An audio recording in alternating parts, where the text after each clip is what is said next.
On va donc repartir donc sur la seconde conférence de la matinée qui est consacrée au premier thème que nous abordons dans le cadre des rendez-vous philosophiques au sein des lycées, celui des frontières. Je laisse mon collègue et ami, nous sommes apprivoisés, Patrice, présenter Luca D'Ambrosio, qui nous fait donc l'amabilité, l'honneur et la gentillesse de sa présence. Merci. Bonjour. Déjà assisté ensemble à la première conférence qui était vraiment très riche et très intéressante. Alors donc je vous présente Luca D'Ambrosio qui va intervenir donc, sur la question du droit, des frontières et du statut de l'étranger, du grand réfugié.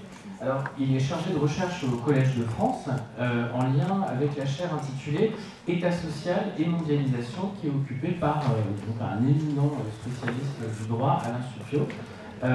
Luca est docteur en droit privé et sciences criminelles de l'université Paris 1, c'est-à-dire la Sorbonne, et de Naples 2. Alors, ces recherches portent sur l'articulation. Donc, vous savez que dans le droit, il y a plusieurs échelles. Il y a le droit national, auquel on connaît mieux ou qui nous est plus familier, mais au-dessus du droit national, il y a aussi donc, le droit européen et le droit international. Et Luca mène ses recherches sur justement l'articulation entre ces différents niveaux du droit à propos de deux thèmes principalement, le droit des étrangers et le droit environnemental. Alors ici, évidemment, il est venu intervenir davantage sur le droit des étrangers. Alors Luca a écrit de très nombreux articles dans diverses revues, divers ouvrages collectifs. Et voilà. Alors par ailleurs, oui, je mentionne aussi le fait qu'il s'est beaucoup intéressé aux procès en fait, qui ont eu lieu suite au génocide rwandais. Donc il y a aussi, je pense, une curiosité pour des sujets assez divers. Voilà. Et par ailleurs, voilà, il se trouve que tu es avocat, mais c'est pas ton activité principale. Alors, en préparant son intervention, donc on a discuté, et c'est vrai qu'il va se référer en fait notamment à un grand philosophe français qui a mené des réflexions très profondes sur le droit et ses évolutions en Occident en fait. C'est Michel Foucault. D'ailleurs, le titre de ton intervention s'appelle « Surveiller et punir aux frontières de l'Europe ». En fait, Foucault a écrit un ouvrage qui s'intitule « Surveiller et punir ». Alors, je voudrais dire deux choses pour que... Enfin, j'imagine que vous avez eu dans vos cours de philosophie... Oui, alors en préparant, donc, Luca a insisté pour que je dise quelques mots sur le préliminaire. Alors, oui. Alors la première chose qu'on peut dire, c'est que y a cette fonction du droit dont vous avez entendu parler dans vos cours de philo. Enfin, c'est même... Voilà, le droit, il est censé justement protéger les libertés, permettre une coexistence équitable entre les libertés. Donc le droit serait pacificateur et viendrait instituer ou protéger la liberté. Bon, Foucault fait partie de ces auteurs qui jettent un peu un soupçon là-dessus. Il se demande si dans le droit, bien sûr, certes, le droit à certains égards remplit cette fonction, mais il se demande si dans le droit, il n'y a pas aussi des logiques justement de domination et que le droit en fait à la fois empêche la violence mais en génère d'autres formes de violence insidieuses. Donc oui, il y a une intermittence. Voilà. Alors une seconde chose, voilà, donc ce soupçon sur le droit pacifie, mais également il peut éventuellement générer lui-même une forme de violence insidieuse. Autre chose, la grande idée de Foucault dans ce livre, et j'indique vraiment les grandes lignes en simplifiant, c'est qu'effectivement le droit a connu une mutation profonde en fait avec le passage de l'ancien régime aux sociétés modernes démocratiques. Et on peut marquer un peu cette mutation autour du XVIIIe siècle. Et alors l'idée, pour simplifier, c'est qu'à l'époque de l'ancien régime, ce qu'on punissait, c'était tous les crimes, c'était les atteintes portées à la souveraineté du monarque et du roi. Et la manière de les punir, c'était un supplice d'une brutalité inouïe, où vous pouvez torturer les gens sur la place publique de manière à produire une certaine forme d'exemplarité. Et donc au cours du XVIIIe siècle, le droit a très profondément changé. et ça j'imagine que vous en avez peut-être entendu parler dans vos cours de philosophie, mais c'est institué ce qu'on appelle l'état de droit moderne, dans lequel il y a une humanisation, il y a une rationalisation en fait de la sanction, c'est-à-dire qu'on estime qu'il ne faut pas que l'institution judiciaire rajoute de la violence à la violence qu'elle cherche à combattre. Donc on adoucit les peines et en même temps on essaie de faire en sorte que la peine soit suffisamment dissuasive pour empêcher les criminels de passer à l'acte. Et donc voilà, l'état de droit moderne résulterait en fait de cette rationalisation et de cette humanisation. Autrement dit, on aurait fait un immense progrès en passant de l'ancien régime aux sociétés modernes. Alors Foucault prend complètement le contre-pied de cette vision de l'évolution du droit comme d'un progrès, et il pense qu'en fait, loin de s'être humanisé et rationalisé, en fait, dans cet adoucissement des peines, dans cet adoucissement de la justice, il y aurait une sorte de nouveau pouvoir assez insidieux qui se serait mis en place. C'est ce qu'il appelle le pouvoir disciplinaire. C'est-à-dire le pouvoir disciplinaire, c'est un pouvoir qu'on ne trouve pas seulement dans le droit, mais qu'on trouve dans diverses institutions, que ce soit l'usine, l'école, les hôpitaux, dans lequel, l'idée de ce pouvoir disciplinaire, c'est un pouvoir diffus qui traverse toute la société et qui a pour fonction de construire, de produire des corps qui seraient donc dociles, c'est-à-dire qui ne se rebelleraient pas, qui ne seraient pas moins enclins à rentrer dans des formes de sédition, et des corps qui seraient aussi productifs, c'est-à-dire des corps et des âmes qui seraient prêtes à être justement enrôlées dans le salariat pour justement faire fonctionner le système capitaliste. Donc voilà, je voulais juste indiquer ces éléments-là qui sont une référence centrale dans la communication de Lucas, et voilà, j'espère n'avoir pas empiété sur ton propos. Et c'est toi qui me l'as demandé. Donc, Et je te remercie infiniment pour cette introduction. Et je tiens également à remercier les organisateurs de cette belle initiative à laquelle je me réjouis de participer. Donc, je dirais aussi une double introduction dans la mesure où ma présentation va être aussi très complémentaire à ce que Jean-Marie Müller, dont je me fais l'honneur de suivre dans cette journée, a introduit. C'est-à-dire que moi je vous parlerai de répression de l'immigration irrégulière, je vous parlerai donc d'une forme de violence qui est sans doute légale et qui est sans doute, grâce aussi à une forme d'alerte qu'on construit aujourd'hui autour de certains phénomènes, vu comme nécessaire. Mais la question de savoir si l'exercice de cette violence est aussi légitime. Les juristes nous sommes habitués à vérifier la légitimité d'une mesure, d'une disposition adoptée par un législateur par rapport à des principes qui sont des principes qui relèvent de la Constitution ou qui relèvent des sources supranationales. Vous connaissez le droit des droits de l'homme, qui est justement devenu un véritable corpus juridique et qu'on peut aujourd'hui utiliser pour questionner, pour invalider, pour annuler des mesures législatives. Or, en matière d'immigration, on constate une forte résistance de ces mesures, une forte résistance des mesures répressives que les États, d'abord, et l'Union européenne, ensuite, met en œuvre pour ériger les murs autour de ces frontières, pour se protéger de l'intrus.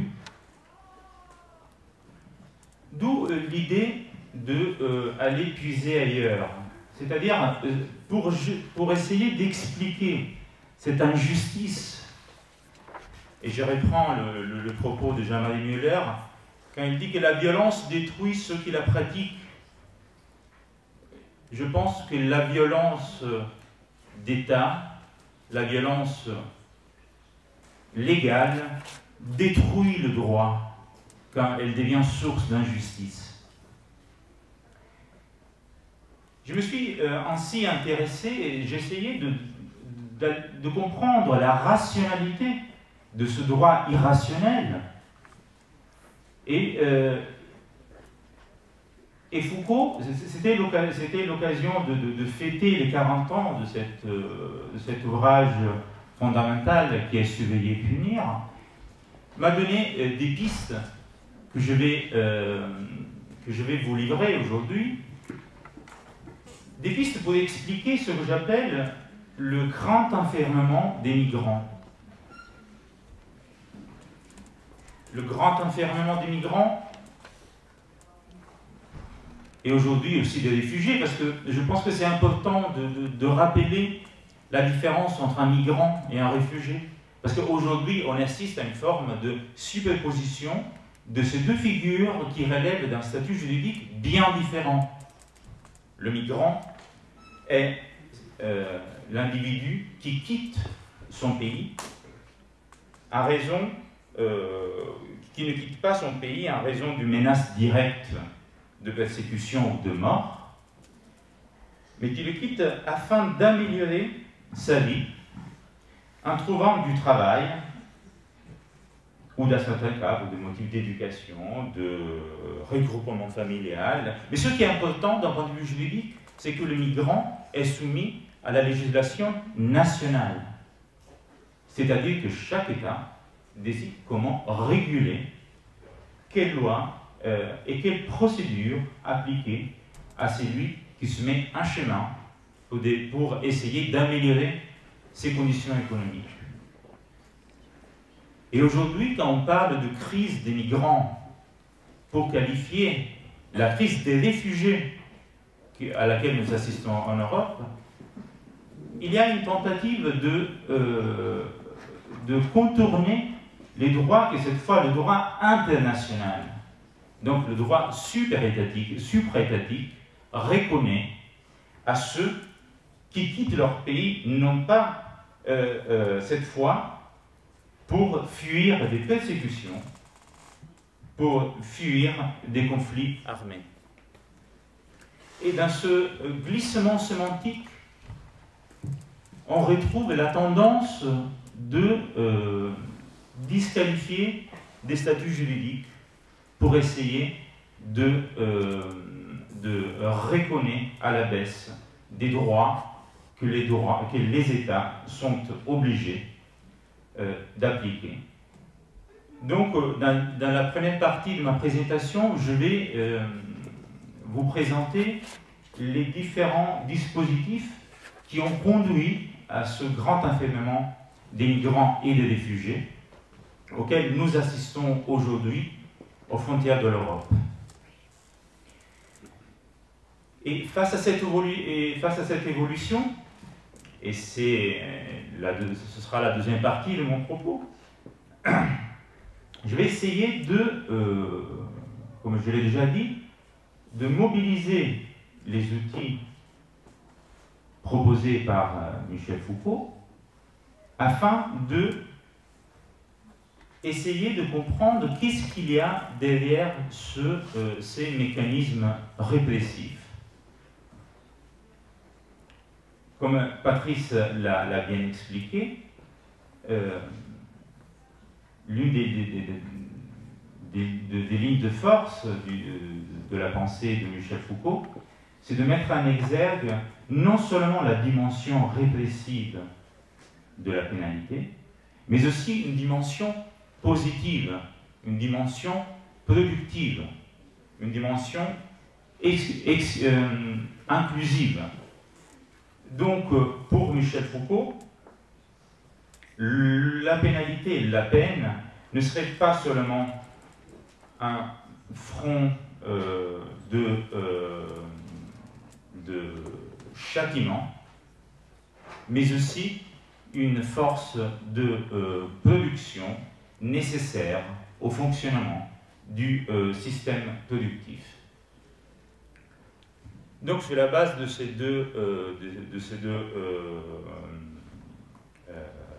pôles de réflexion, je vais tout d'abord vous présenter ce que j'appelle le grand enfermement des étrangers, des migrants, et donc des étrangers en situation irrégulière, vers un phénomène qui, comme je l'ai dit aujourd'hui, se déplace aussi vers les réfugiés. Ce phénomène se réalise au croisement de deux dynamiques normatives principales. D'une part, la pénalisation des politiques migratoires, c'est-à-dire on mobilise le droit pénal pour gérer et réguler les flux migratoires, et d'autre part, une deuxième dynamique, c'est celle de l'européisation des politiques d'immigration et d'asile, c'est-à-dire l'attribution de certaines compétences dans ces domaines par les États à l'Union européenne. S'agissant de la pénalisation, donc de la première dynamique, on constate que en Europe, c'est à partir des années 70 qu'on assiste à la mobilisation du droit pénal en matière d'immigration. C'est d'abord dans les États, dans les pays européens à tradition d'immigration, donc le Royaume-Uni, l'Allemagne et la Belgique, qu'on commence à assortir l'entrée et le séjour irrégulier d'une peine d'emprisonnement.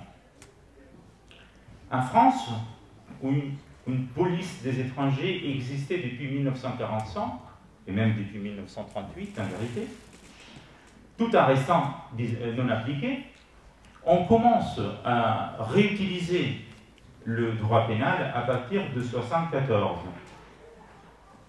1974, c'est une date clé pour la politique migratoire française, parce que c'est à ce moment que le gouvernement, avec le consensus des acteurs économiques et des syndicats, sauf la FFTT, décide de suspendre l'immigration des travailleurs immigrés.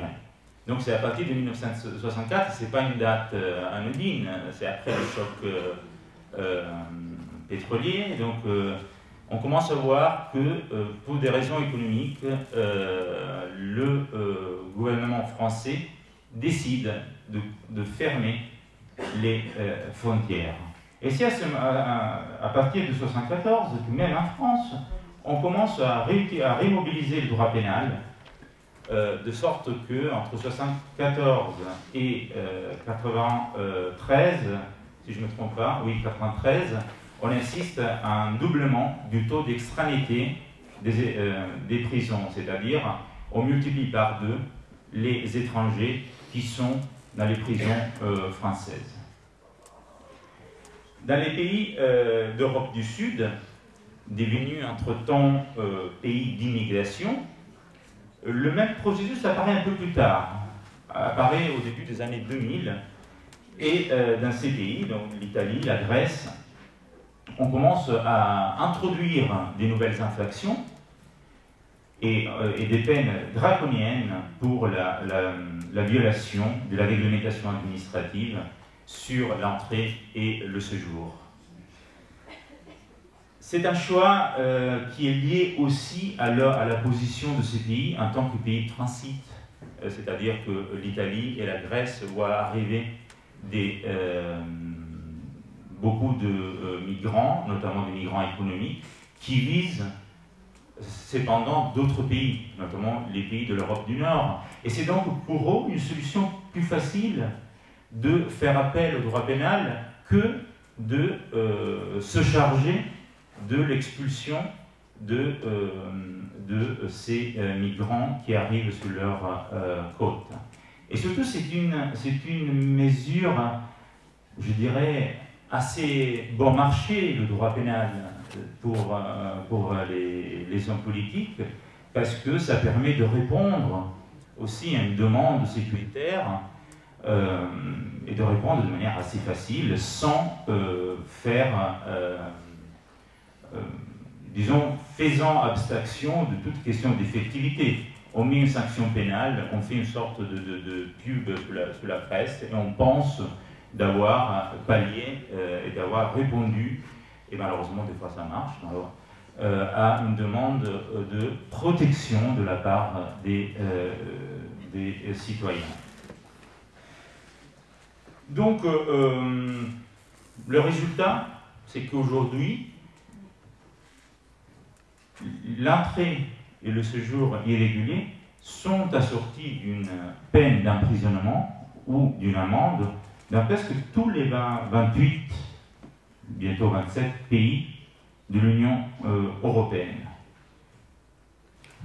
Par ailleurs, c'est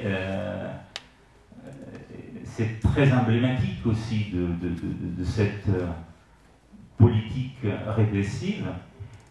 La pénalisation du droit de l'immigration ne touche pas uniquement le candidat idéal, le migrant, c'est lui qui franchit de manière irrégulière la frontière, mais il vise aussi ceux qui aident, ceux qui... et quand je dis ceux qui aident l'immigration, je pense bien évidemment aux passeurs, donc aux trafiquants, mais je pense aussi, et c'est malheureusement la pratique qui nous introduit à ce glissement, à ceux qui montrent leur solidarité, ceux qui prêtent secours, ceux qui donnent tout simplement une aide humanitaire, je dirais plutôt humain, à des personnes qui se trouvent dans des situations très difficiles. En France, on parle de délit de solidarité pour mettre en évidence le caractère odieux de cette infraction qui touche moins, je répète, les trafiquants d'êtres humains que ceux qui manifestent leur solidarité vis-à-vis de ceux qui se mettent en marche vers l'Europe. Vous aurez sans doute entendu parler du procès contre Cédric Héroux ou bien contre Pierre-Alain Manoni. Ce sont des citoyens français qui vivent à la frontière avec l'Italie et qui se sont engagés dans des actions de solidarité vis-à-vis des migrants, mais plutôt de réfugiés, qui essayent de passer la frontière franco-italienne. Et c'est très intéressant d'étudier cette pratique parce qu'elle permet de montrer, de comprendre justement la stratégie punitive, les stratégies punitives qui se mettent en œuvre en Europe contre les migrants. Punir la solidarité, c'est détruire progressivement le lien humain, un réseau humain qui ne fait qu'isoler et qui rend encore plus fragile la situation de fait et la situation juridique dans laquelle les migrants se trouvent une fois franchis les frontières européennes. Et ça permet aussi de comprendre quelles sont les finalités cachées de ces pratiques. C'est la politique de la terre brûlée. On brûle la terre autour du migrant pour fragiliser davantage sa situation. Donc ce mouvement de pénalisation du droit national de l'immigration s'accompagne d'une autre dynamique normative, d'un autre processus normatif, qui est celui de l'européisation de la politique d'immigration et d'asile. Je pense que vous avez souvent entendu dans la presse que c'est la faute de l'Union européenne, que les États sont débordés. On invoque plus de solidarité de la part de l'Union européenne. L'Union européenne serait même en train de s'écrouler face à ses incapacités, à son incapacité de gérer le flux migratoire. Et pourquoi on dit ça? On dit ça parce qu'à partir de 1999, c'est vrai, les États ont donné des compétences en matière d'immigration et d'asile à l'Union européenne. C'est à partir de 1999 que l'Union européenne a mis en place, a commencé à mettre en ordre ses politiques. Mais finalement, les deux piliers de cette politique se font sur deux piliers. Le premier, c'est le contrôle des frontières extérieures, qui reste toutefois de compétence des États, qui peuvent néanmoins faire appel à une agence européenne qui s'appelle Frontex, qui peut intervenir pour aider les États à protéger leurs frontières et les frontières extérieures de l'Union européenne. Et le deuxième pilier, c'est celui de la rétention, c'est celui de la lutte contre l'immigration irrégulière, qui se fonde à son tour sur un dispositif qui est celui de la rétention administrative. C'est-à-dire que l'Union européenne a adopté une directive qui s'appelle Directive Retour en 2008, c'est-à-dire un instrument qui vise à harmoniser les procédures d'expulsion mises en œuvre par les États. Mais c'est un dispositif qui a contribué, qui a eu sans doute des mérites comme celui justement d'encadrer ces procédures, mais c'est sur ce point que je voudrais mettre l'accent, qui a contribué à banaliser la rétention administrative des étrangers en situation irrégulière. Je vous ai parlé d'emprisonnement avant. L'emprisonnement, j'imagine qu'on connaît l'image de la prison et de quelqu'un qui rentre dans ces établissements parce que culpable d'une infraction, parce que condamné à purger une peine. Mais aujourd'hui, en matière d'immigration, la figure de la prison s'accompagne aussi de la figure du centre de rétention.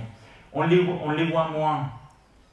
Ça fait encore, peut-être ça ne fait pas partie de l'imaginaire collectif, mais il y en a dans le territoire européen, de ses frontières jusqu'au cœur des pays européens, il y a des centaines de camps de rétention administrative, c'est-à-dire des camps qui sont des véritables prisons où on entrepose les étrangers en situation irrégulière en vue de leur expulsion. C'est-à-dire que la grande différence, c'est qu'on met il y a une limitation, une restriction de la liberté. Des fois, on peut aussi les retenir dans des prisons, dans des circonstances exceptionnelles. Mais ce qui est important, c'est qu'ils n'ont pas commis d'infraction. C'est-à-dire on retient les migrants sur le seul présupposé de leur dangerosité. Et je reviendrai sur la question de la dangerosité. Mais ce qui m'intéresse, c'est justement de vous faire comprendre que le fait d'avoir centré la directive Retour sur la rétention a eu un effet aussi sur les réglementations nationales. Je fais l'exemple de mon pays, de l'Italie, qui a augmenté, qui a porté la rétention administrative à 18 mois. C'est-à-dire qu'aujourd'hui, on peut retenir un étranger en situation irrégulière en vue de son expulsion pour 18 mois. C'est-à-dire pour une période qui est bien supérieure à la période moyenne prévue en tant que peine d'emprisonnement par le droit pénal. Et c'est très intéressant de voir, donc si on suit la suggestion de Foucault, selon laquelle l'art de gouverner est un art d'utiliser des tactiques plutôt que des lois, on voit qu'il y a qu'à l'échelle européenne, dans l'espace juridique européen, donc dans cet espace juridique où les ordres s'imbriquent entre eux et où la législation est le fruit d'une interaction entre différents ordres normatifs, on voit deux tactiques punitives se mettre en œuvre. On a une tactique de l'expulsion, qui est encadrée par le droit de l'Union européenne, et une tactique de l'emprisonnement, qui se mettent en œuvre à l'échelle nationale par le biais du droit pénal. Donc, on dirait deux tactiques qui devraient s'articuler. Et ça a été un problème qui s'est posé devant la Cour de justice de l'Union européenne pendant un moment. La Cour de justice de l'Union européenne, c'est la Cour qui s'occupe de l'application, de l'interprétation du droit de l'Union européenne, et qui a affirmé un ordre précis. C'est-à-dire que d'abord, il faut expulser les étrangers en situation irrégulière, et ensuite, seulement en cas d'échec, les États peuvent faire recours à la tactique de l'emprisonnement. Mais cette lecture donc, de cette dualité entre expulsion et enfermement qui s'articulerait de manière plus ou moins organisée et efficiente est assez réductive. Car finalement, on voit qu'il y a une tendance à une superposition de ces deux tactiques. D'une part, la prison contemporaine est devenue une forme brutale d'expulsion de la société, un lieu de neutralisation aveugle, de simple entreposage de corps dans des conditions inhumaines. Je veux dire, on est bien loin de l'idéal type de la prison qui avait inspiré les travaux de Foucault en tant qu'institution susceptible de mettre en œuvre une fonction de résocialisation des détenus. On est bien loin de là. Aujourd'hui, les prisons de l'Union européenne sont dans une situation de surpopulation où la fonction de résocialisation est complètement, de fait, impossible. Donc on assiste à une forme d'emprisonnement en tant qu'expulsion. Et de l'autre côté, l'emprisonnement structure l'expulsion des étrangers en situation irrégulière, certes, mais aussi des réfugiés. Aujourd'hui, encore aujourd'hui, et depuis 2015, on a institué maintenant, on a transformé les centres d'accueil qui existaient aux frontières de l'Europe, notamment dans le sud de l'Italie et en Grèce, en véritable prison. On les appelle hotspots. Ce sont des endroits où on serait censé trier les corps des migrants qui arrivent à nos frontières et de les séparer des réfugiés. Et finalement, qu'est-ce qui se passe? Que ces hotspots sont débordés et on est plutôt dans une situation de confinement, comme celle de Lesbos, où on trouve encore aujourd'hui 15 000 personnes, réfugiés et migrants, qui sont en gros confinés dans une grande prison à ciel ouvert. Sans compter les millions de réfugiés qu'on stocke en Turquie sur la base d'un accord immonde qui a été conclu entre l'Union européenne et la Turquie. Vous voyez que finalement, l'expression de grand enfermement est une expression qui permet de rendre compte des différentes déclinaisons des politiques punitives qui se mettent en œuvre en Europe. Et on voit que la question de l'enfermement des migrants suit le parcours de ceux qui se mettent en chemin vers nos frontières et à l'intérieur de nos frontières. Si on imagine un parcours d'un migrant de l'Afrique du Nord jusqu'à Londres, eh bien, on pourrait imaginer au moins 1, 2, 3, 4 moments d'enfermement institutionnalisé, c'est-à-dire au moment de l'accueil, ensuite au moment de la première tentative d'expulsion, ensuite, si ça ne marche pas, à la frontière interne, et finalement dans une prison. C'est ce processus, donc le grand enfermement, c'est un phénomène, mais c'est presque un phénomène dynamique qui est en train d'évoluer, qui a une tendance à l'expansion, et je l'ai expliqué, d'abord ce seraient les migrants, mais finalement on voit aussi que ce sont les réfugiés à être ciblés par ce grand enfermement. Et la chose que je vais essayer de comprendre avec vous, c'est comment justifier cette pratique qu'on met en œuvre désormais de manière légalisée et institutionnalisée en Europe.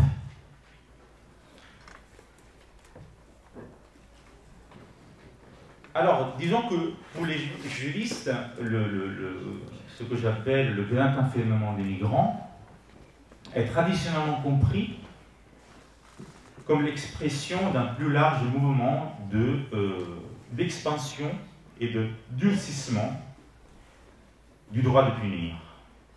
On vit dans une époque où la punition est devenue, comme le dit Didier Fassin dans son dernier bouquin, une passion contemporaine.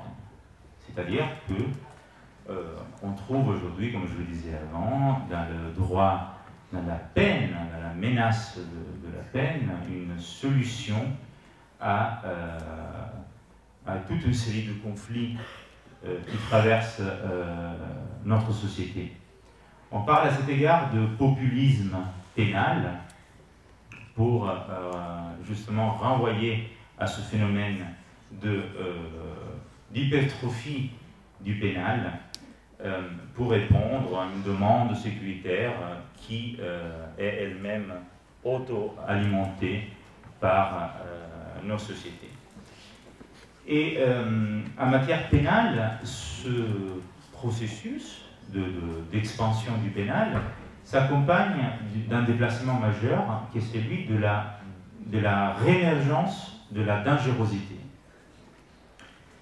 La notion de dangerosité, qui a elle aussi par ailleurs intéressé Michel Foucault, se situe à l'intersection de la psychiatrie et de la criminologie et avait déjà assuré un premier rôle dans les élaborations théoriques du XIXe siècle, pour affranchir le droit pénal libéral, c'est-à-dire fondé sur la culpabilité,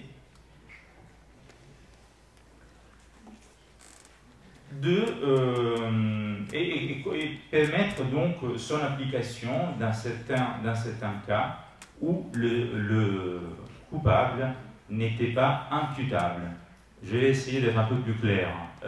Le droit pénal, ce qu'on appelle le droit pénal libéral, se fonde sur le principe de culpabilité, c'est-à-dire qu'on peut imputer un acte fautif quand l'auteur est une personne coupable. Or, dans certains cas, l'auteur peut être considéré non imputable, c'est-à-dire qu'il peut être considéré dans une situation psychologique telle qu'il n'est pas considéré comme voué à la prison, mais comme un sujet dangereux qui doit être plutôt pris en charge d'un point de vue psychique et sanitaire.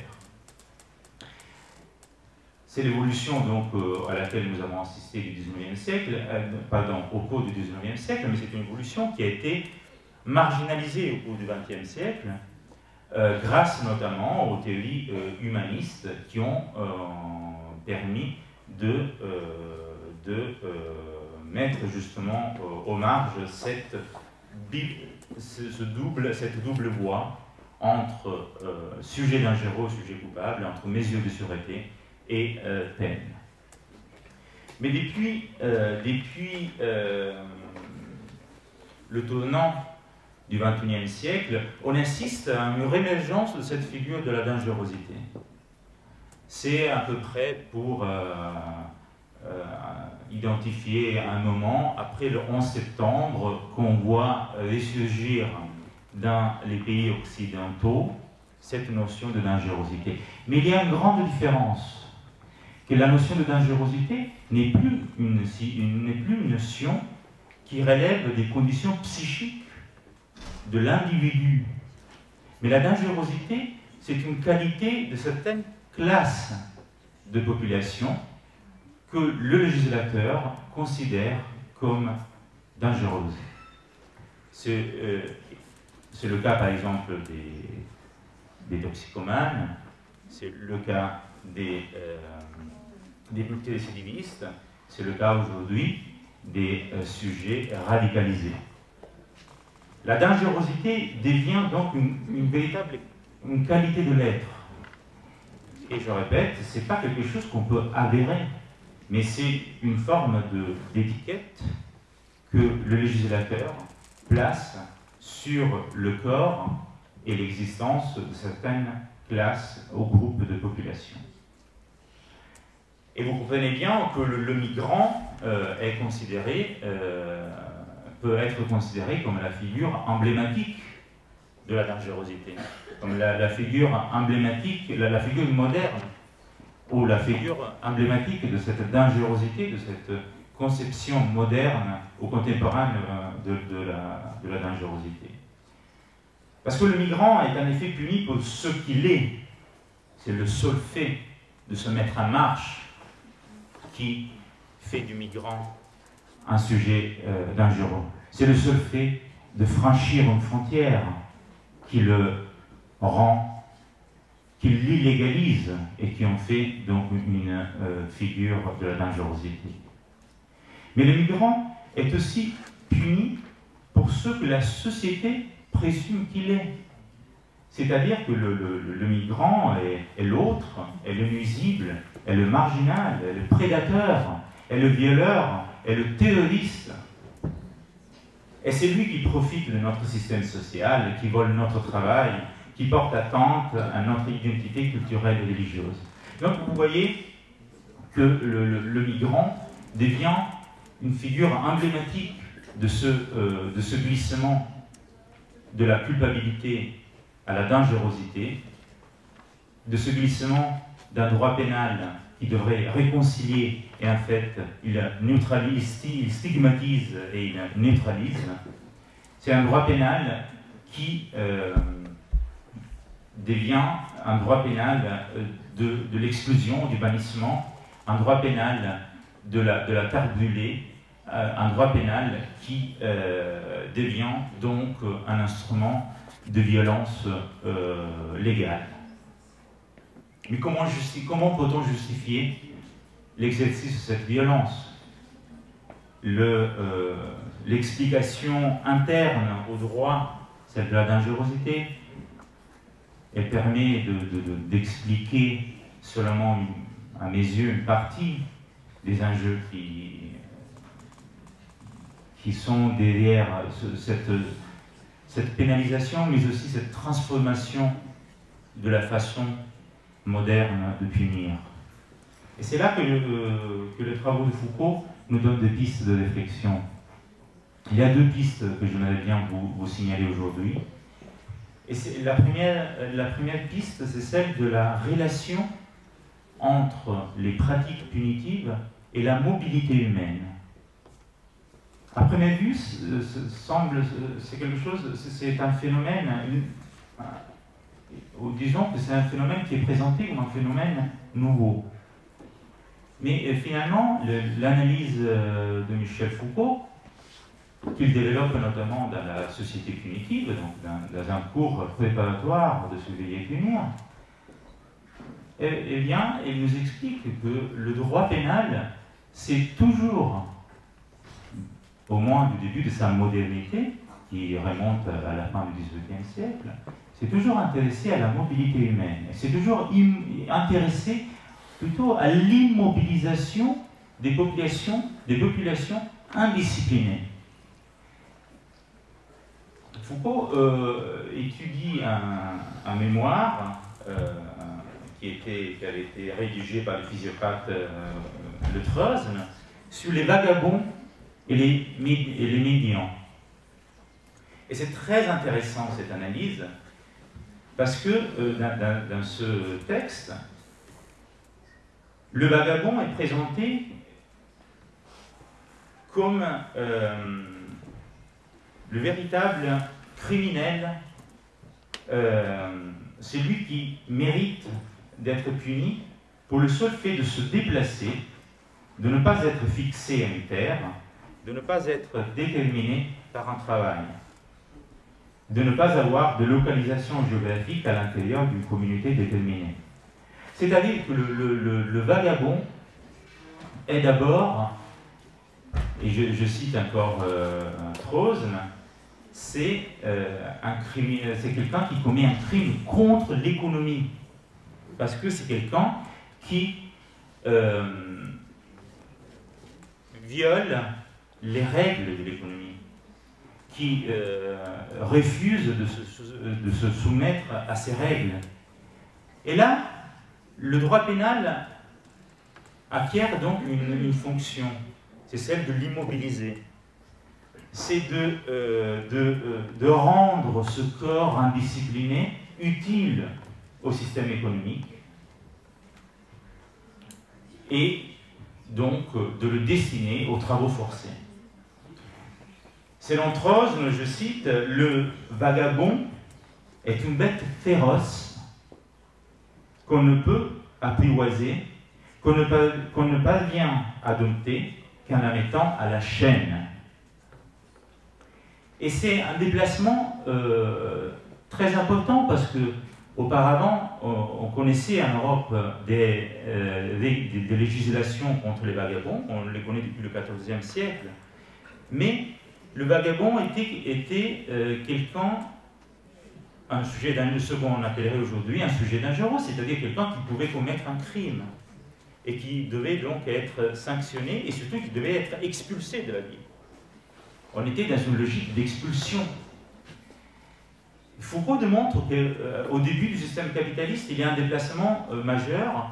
Le vagabond n'est plus quelqu'un qu'il faut expulser de la cité, mais il faut plutôt l'intégrer, il faut le rendre docile, il faut l'inclure dans un système productif qui a besoin de son corps.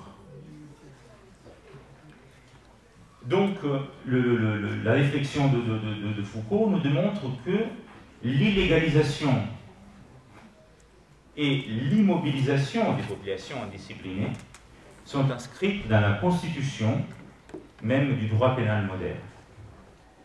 La deuxième relation qui est intéressante pour comprendre les politiques pénales contemporaines en matière d'immigration, c'est celle entre le droit de punir et les mécanismes de production. C'est un point central de surveiller et punir. Patrice l'a déjà rappelé.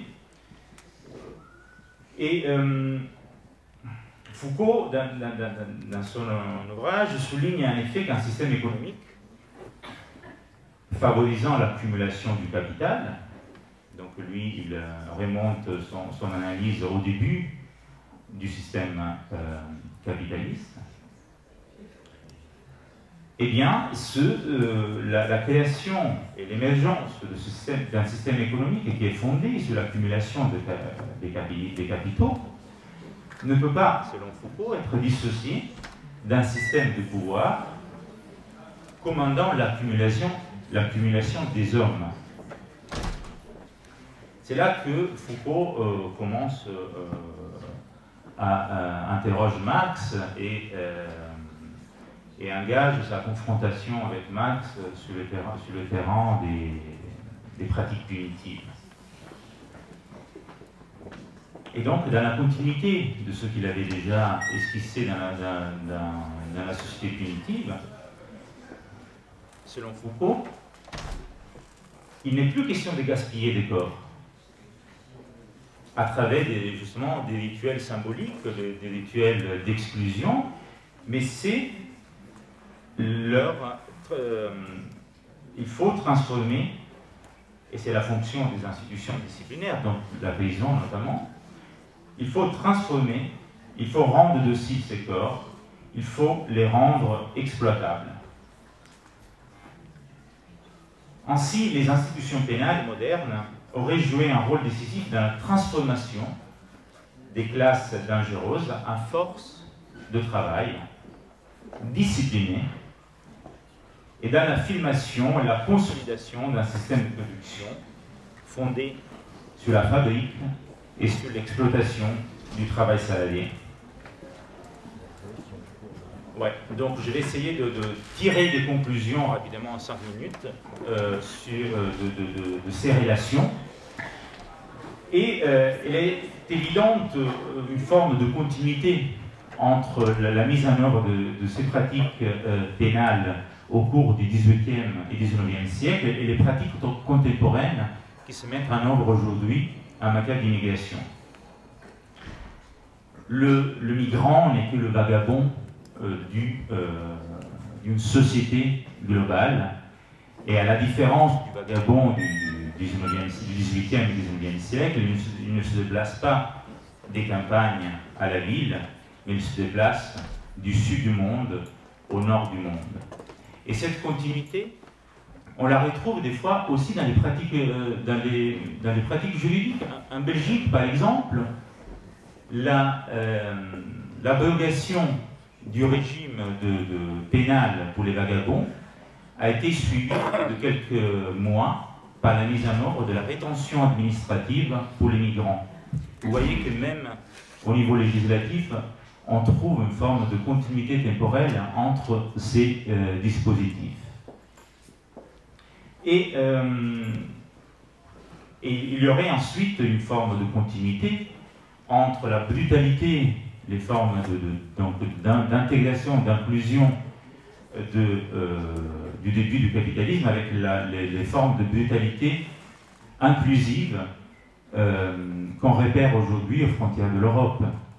C'est-à-dire que la mise en œuvre, la création, la mise en œuvre des pratiques pénales, mais aussi leur échec, permettent d'envisager les frontières comme un front de production, non seulement de délinquance,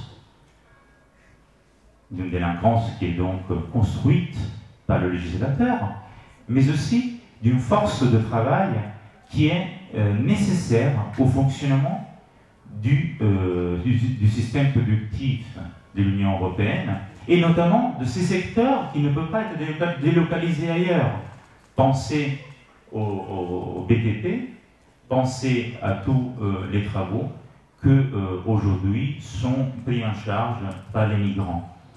Les frontières européennes, au prisme de l'analyse des pratiques pénales, deviennent une forme de grande gated community. Les gated communities sont des quartiers qui sont hyper sécurisés, mais qui ouvrent néanmoins leurs portes régulièrement pour faire rentrer les serveurs, pour faire rentrer ceux qui vont réparer, ceux qui vont en gros s'acquitter des tâches que les habitants de cette communauté enfermée et sécurisée ne peuvent plus et ne veulent plus faire eux-mêmes. Donc, en guise de conclusion, on peut affirmer que les travaux de Michel Foucault permettent d'inscrire tout d'abord la lutte pour le contrôle de la mobilité humaine dans la généalogie du capitalisme moderne. Et dans cette perspective, la transformation donc, des frontières en front de production, de délinquance et de force de travail ne serait que l'expression contemporaine d'une stratégie inscrite dans la constitution même du droit pénal moderne. Et je m'arrête là et je vous remercie infiniment.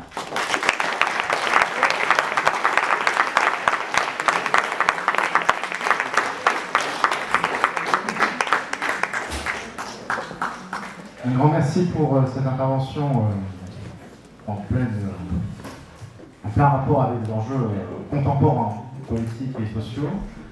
Je laisse à l'Assemblée le soin de réagir. J'aurais une question en tête, mais je ne veux pas monopoliser.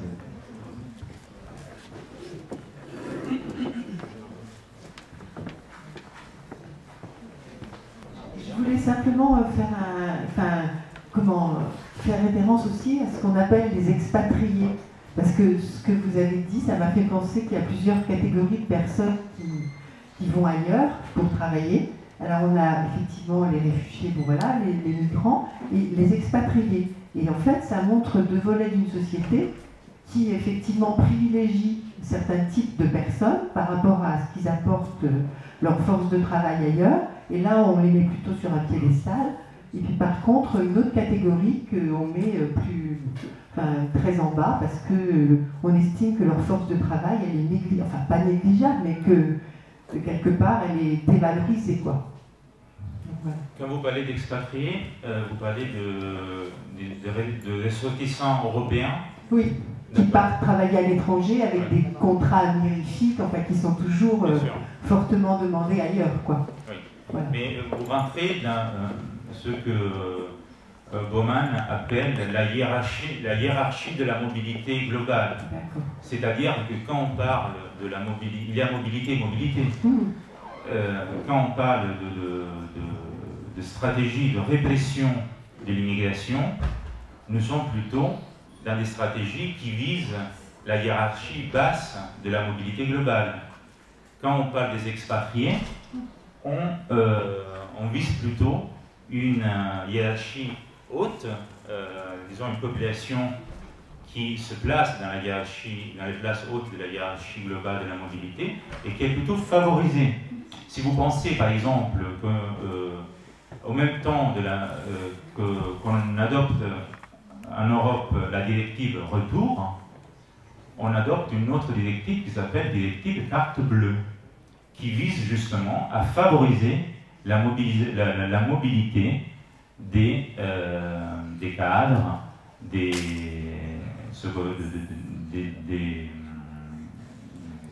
élites, exactement. Et c'est assez intéressant de voir que les deux instruments sont adoptés plus ou moins en même temps. Mais il y a une question, il y a un aspect à souligner, c'est que les frontières sont mobiles. C'est-à-dire que aujourd'hui, par exemple, quand on parle d'expatriés, on pense aux Parisiens, qui va à Londres pour travailler dans des banques d'affaires. Et bien, aujourd'hui, on voit aussi qu'il y a des politiques qui ne sont pas forcément des politiques pénales, mais qui sont des politiques, par exemple, sociales, qui visent à restreindre ces mouvements de migration. Donc aujourd'hui, je caricature un peu, mais les élites peuvent elles aussi être en danger. C'est-à-dire que les frontières peuvent se mobiliser, peuvent se déplacer. Bien évidemment, les instruments, les stratégies ou les tactiques qu'on utilise sont bien différentes, plus ou moins violentes, selon le niveau de population, la position de la population ciblée dans la hiérarchie globale de la mondialisation, si on utilise cette catégorie. Mais on voit qu'il y a quand même que les politiques ne sont pas forcément figées. Et s'il y aura Brexit, et quand le Brexit sera mis en œuvre, on verra que même les expatriés, même les élites en mouvement seront pris par des politiques de durcissement de leur traitement et surtout de contrôle de leur mobilité. Il y a une deuxième question, je pense. C'est une question qui est particulièrement longue. Alors, l'enjeu économique est devenu l'un des motifs les plus importants de la violence au sein de notre civilisation. Pensez-vous que l'appréhension de beaucoup de citoyens français à accueillir des réfugiés y est principalement due? Vous pouvez répéter la fin de la question? Même différemment, pour quel véritable motif pensez-vous que certains citoyens français se montrent réticents quant à l'intégration de réfugiés au sein de notre pays? Bon, je ne suis pas un spécialiste de psychologie sociale, hein. Donc je ne peux pas répondre précisément à votre question. Mais je pense que les conditions économiques dans lesquelles la France et l'Europe se trouvent actuellement contribuent à une forme de rejet de l'autre. Ça me semble une évidence. Et je voulais aborder en fait aussi la question d'une fusion culturelle. C'est quelque chose en fait qu'on oublie totalement, j'ai l'impression, de jour. Pas justement par rapport à ça. De là, de la fusion culturelle, pas. La question culturelle. Fusion culturelle. Fusion. Vous voulez dire quoi par fusion? Suite à justement l'intégration de réfugiés qui pourraient apporter une part de leur culture. Ah oui, c'est déjà le cas, mais assimilation, ça pourrait être fait de manière plus importante. Mais c'est une des forces de ce pays. Je veux dire, la France s'est construite grâce aussi à la diversité des populations qui ont décidé de s'installer ici. Donc, encore une fois, je pense qu'il y a une forme d'aveuglement qui est aujourd'hui entraînée par, oui, la crise économique d'une part, par aussi d'autres phénomènes. Aujourd'hui, il y a un discours public qui est, on l'a déjà évoqué avant, qui est imprégné de haine et qui contribue même à neutraliser ou à minimiser des formes de solidarité qui font partie de notre espèce. Et je pense que voilà, qu'il y a aussi d'autres institutions qui contribuent à véhiculer ce message de haine, parce qu'ils ont aussi des bénéfices à des côtés, notamment au moment des élections. Donc c'est un mouvement assez complexe qui ne peut pas s'expliquer uniquement par une forme de réductionnisme. Voilà. Merci.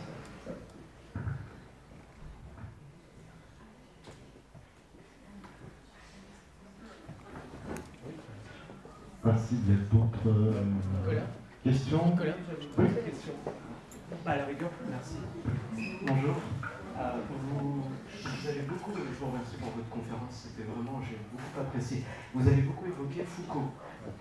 J'avais juste une petite question qui me tout simplement vous poser concernant le grand enfermement. Est-ce qu'on peut parler en fait d'une marginalisation positive ou négative? Parce que j'ai cru comprendre qu'il y avait quand même une contribution à l'économie par rapport à cela. On peut parler d'une marginalisation positive ou d'une marginalisation bon, vous n'êtes pas expert effectivement en psychologie. Oui, non, mais je trouve que les questions de psychologie personnelle sont aussi importantes, mais du coup, positive ou négative cette marginalisation? Oui, et si vous voulez, la notion de grande, je n'ai pas eu le temps de l'expliquer, la notion de grand enfermement évoque la notion de grand renfermement que Foucault aborde dans l'histoire de la folie. Mais il y a une différence que pour Foucault, le grand renfermement renvoie justement à une logique d'exclusion de la société. Donc on exclut certains sujets de la société. Quand dans la société punitive, puis dans Surveiller, punir, Foucault aborde la question de la prison, il abandonne la logique d'exclusion pour justement creuser une fonction d'inclusion, mais bien évidemment violente. Et c'est la fonction de l'enfermement et des institutions disciplinaires. Ce que j'appelle le grand enfermement met ensemble ces deux dynamiques. Parce que nous avons, et c'est peut-être une des limites de la pensée, de l'application de la réflexion de Foucault sur la société disciplinaire en matière d'immigration, parce qu'on voit que les stratégies punitives vont dans les deux sens. Il y a exclusion et inclusion. Et comme je l'ai expliqué, ces deux fonctions ont tendance à se superposer et on a des effets d'inclusion et d'exclusion qui s'articulent et qui souvent se superposent en créant une nouvelle stratégie qu'il faudrait peut-être encore nommer et qui est à la fois d'inclusion et d'exclusion. Merci.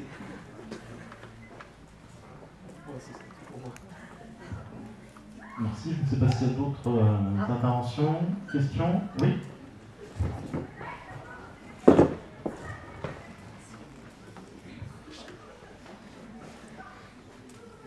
Oui, je me demandais si c'était par rapport au rôle que devait jouer l'Europe par rapport aux politiques des flux migratoires du second, ça devrait être quoi? Si tu étais élu président de la République. Donc on a un potentiel président de la République et un potentiel président de la Commission européenne.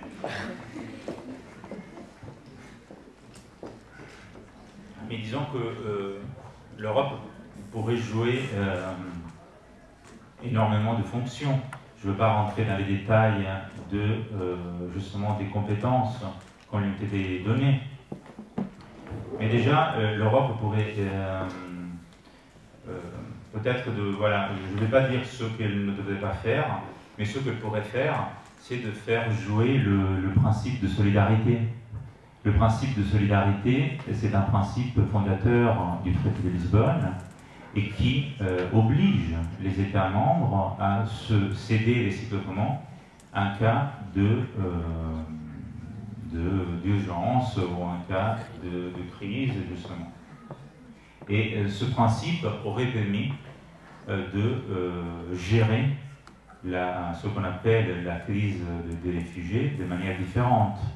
L'Union européenne était assez faible vis-à-vis de ces pays, je mets aussi la France, malheureusement, qui ont refusé de respecter l'obligation de solidarité qui lui incombe au terme du droit de l'Union. Donc je pense que la Commission européenne, notamment, les États membres,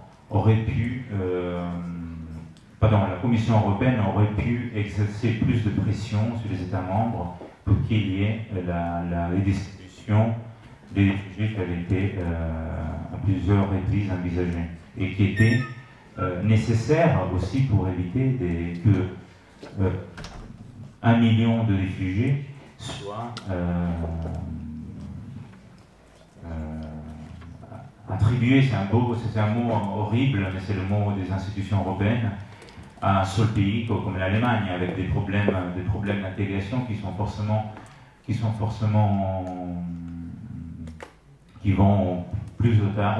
vont émerger, parce que si on a un pays comme l'Allemagne qui reçoit 1,5 million de réfugiés et la France 30 000, l'Hongrie 0, ça contribue à créer un problème d'intégration.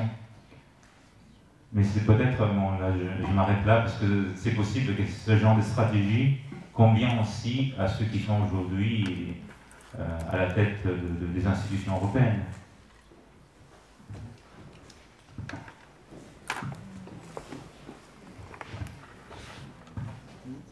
Merci. Je ne sais pas s'il reste d'autres questions, interventions, commentaires. Oui. Peut-être la dernière, parce qu'ensuite on remerciera M. D'Ambrosio, puis on aura une pause. Je voulais savoir si, à terme, l'Union européenne ne serait pas forcée d'ouvrir ses frontières, si on voit, par exemple, le cas d'Allemagne, qui pense à l'arrange, vu qu'ils ont une population vieillissante, moins de travailleurs, et ça touche petit à petit tous les pays. Donc, parce que dans quelques années, l'Union européenne ne sera pas forcée d'ouvrir ses frontières. Et disons que l'Union européenne est déjà aujourd'hui forcée d'ouvrir ses frontières face aux réfugiés. C'est-à-dire qu'il y a une obligation internationale qui oblige les États à donner protection à ceux qui fuient les persécutions et les guerres. c'est pas une question de choix, c'est une question vraiment de devoir. Ensuite, il y a, oui, une réflexion plus large que l'Union européenne et les pays membres pourraient développer, et devraient peut-être développer, en termes démographiques. Il y a plusieurs études qui démontrent qu'on a besoin on a une population vieillissante et on a besoin d'accueillir de nouvelles personnes. Mais je pense que ces arguments sont contrebalancés par des arguments qui ont plus d'espace dans le discours public. Donc ce sont des arguments qui n'ont pas de force, qui ne peuvent pas être portés aujourd'hui. Si on pense à l'exemple de l'Allemagne, Angela Merkel s'est chargée d'une politique volontariste dans cette direction. Apparemment, elle en a payé au niveau de consensus politique. On verra aux prochaines élections si ce consensus politique pourra effectivement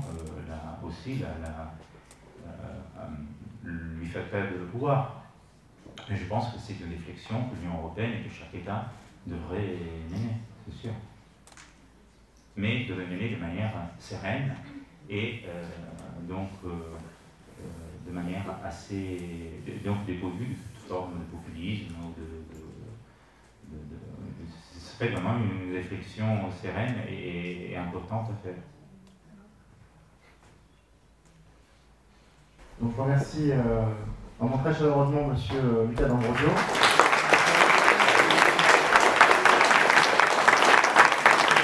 Pour son expertise et son regard engagé sur une problématique extrêmement contemporaine. Nous reprendrons les conférences à 14h dans l'amphithéâtre avec une seconde conférence sur le thème des frontières par Mathilde Lunger et une conférence sur la question du cosmopolitisme. Moi, je voulais remercier aussi les lycéens qui ont été vraiment très attentifs. Je crois qu'on peut quand même saluer votre performance. Bravo.